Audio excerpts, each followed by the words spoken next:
వారిగా ఉండాలి. అంటే దేవుని యొక్క ప్రాకారాలు మనము కష్టపడి కట్టుకునేటప్పుడు ఆ ప్రార్థన గోడ అన్నది మన కుటుంబంలో, మన సంఘంలో నిలబడుతుందనే విషయాన్ని మనము జ్ఞాపకం చేసుకునే వారిగా ఉండాలి. రెండవది ఏంటంటే కష్టించే స్వభావం మనలో ఉండాలి.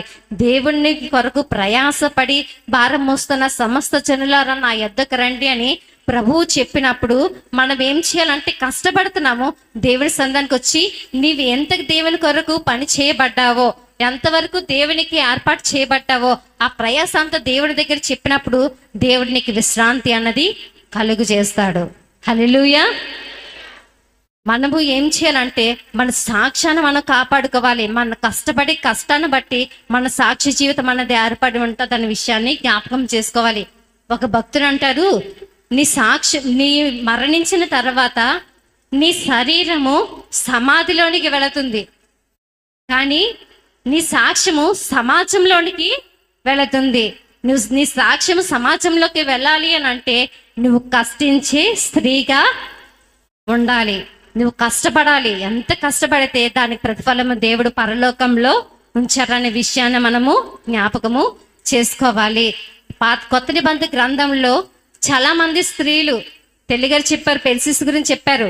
లూదియా ఎలా ప్రకటన చేయబడింది, తనది రక్షించబడింది, ఇతరులు కూడా తను రక్షించబడి తన కుటుంబాన్ని రక్షించి ఐరోపా ఖండం అంతా కూడా రాజ్యవ్యాప్తి అన్నది దేవునికి ఏర్పాటు చేసింది.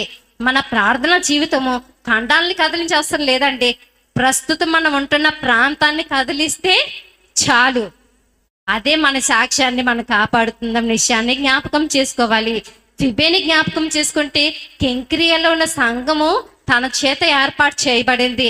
నీ చేత నీ కుటుంబం ఏర్పరచబడాలి, నీ సంఘం ఏర్పరచబడాలి, నీ దేశం వ్యాప్తి చెందాలి.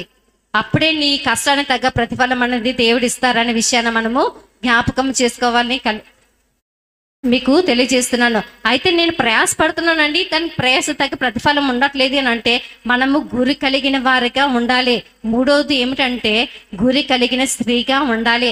అందుకనే ఫిలిప్పీలు రాసిన పత్రికలను పౌలు గారు అంటారు, 3వ అధ్యాయం 13వ వచనంలో మనం చూసుకున్నట్లయితే, ఫిలిప్పీలు 3వ అధ్యాయం 13వ వచనంలో చూసుకుంటే, సహోదరులారా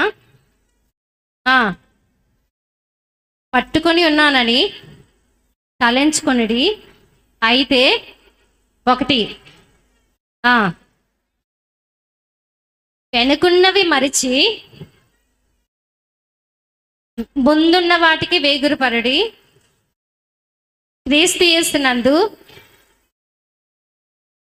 దేవుని యొక్క